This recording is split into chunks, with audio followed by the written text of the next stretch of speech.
আসসালামু আলাইকুম। আজকে আপনাদেরকে জানাবো আমাদের এই পেঁপে গাছগুলোকে সুস্থ সবল রাখতে আমরা কোন ধরনের কীটনাশকগুলো স্প্রে করে থাকি এবং এই কীটনাশকগুলোর রাসায়নিক দ্রব্য উপাদান কি কি রয়েছে এবং এই কীটনাশকগুলো কতটুকু পরিমাণে পেঁপে গাছ স্প্রে করছি। ইনশাল্লাহ এই ভিডিওর মধ্যে আমি আপনাদেরকে দেখিয়ে দেব এবং জানিয়ে দেব পেঁপে গাছে মারাত্মক যে 3টি রোগ রয়েছে আর সেগুলো হচ্ছে সাদামাছি বা বিভিন্ন পোকার আক্রমণ, আর দ্বিতীয়টি হচ্ছে পেঁপে গাছে মাকড়ের আক্রমণ এবং তৃতীয়টি হচ্ছে পেঁপে গাছে ছত্রাকের আক্রমণ। পেঁপে গাছে এই 3টি রোগ দমন করতে আমি আজকে 3টা ওষুধ পেঁপে গাছে স্প্রে করব।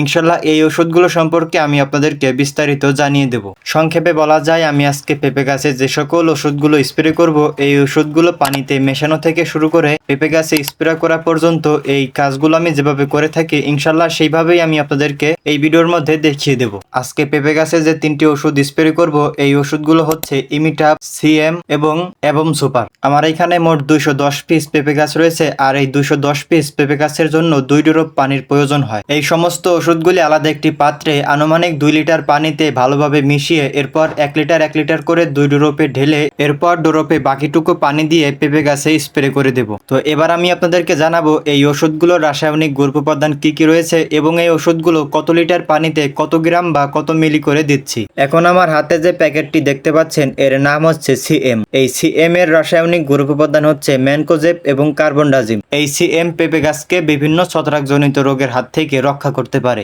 এই সিএম পেঁপে গাছ স্প্রে করছি 1 ড্রপ পানিতে 50 গ্রাম পরিমাণে। যেহেতু এটি পাউডার জাতীয় এজন্যই পানিতে খুব ভালোভাবে মিশাতে হবে। এখন আমার হাতে যে বোতলটি দেখতে পাচ্ছেন এর নাম হচ্ছে অ্যাবম সুপার। এই অ্যাবম সুপারের রাসায়নিক দ্রব্য উপাদান হচ্ছে অ্যামামেকটিন। এই অ্যাবম সুপার পেঁপে গাছকে মাকড়ের হাত থেকে রক্ষা করতে পারবে। পেঁপে গাছের মাকড় দমনে এই অ্যাবম সুপার দিচ্ছি প্রতি লিটার পানিতে 1 মিলি পরিমাণে। এখন আমার হাতে যে বোতলটি দেখতে পাচ্ছেন এর নাম হচ্ছে ইমিটাপ। এর রাসায়নিক দ্রব্য উপাদান হচ্ছে ইমিডাক্লোপিড। তো এটি পেঁপে গাছে সাদামাছি বা বিভিন্ন পোকার হাত থেকে পেঁপে গাছকে খুব সহজেই রক্ষা করতে পারবে। পেঁপে গাছকে সাদামাছি বা বিভিন্ন পোকার হাত থেকে রক্ষা করতে এই ইমিটাপ পেঁপে গাছে দিচ্ছি প্রতি লিটার পানিতে 1 মিলি পরিমাণে। সমস্ত ওষুধগুলো বালতিতে দেওয়া হয়ে গেলে এরপর ওষুধগুলোকে ভালোভাবে মিশিয়ে নিচ্ছি।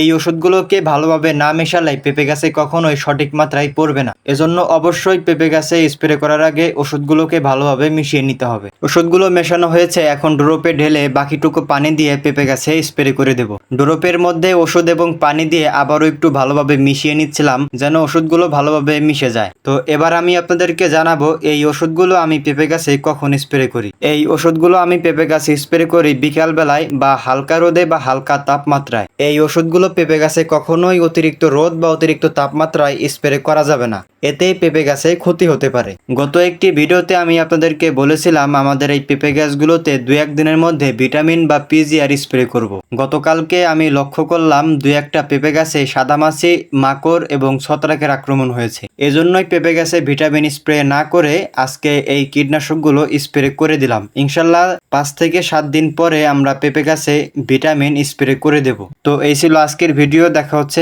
আগামী ভিডিওতে। সবাই ভালো থাকবেন, সুস্থ থাকবেন এবং ভিডিওটি ভালো লাগলে অবশ্যই আমাদের চ্যানেলটি বা পেজটিকে ফলো করে পাশে থাকবেন। ধন্যবাদ সবাইকে। আসসালামু আলাইকুম।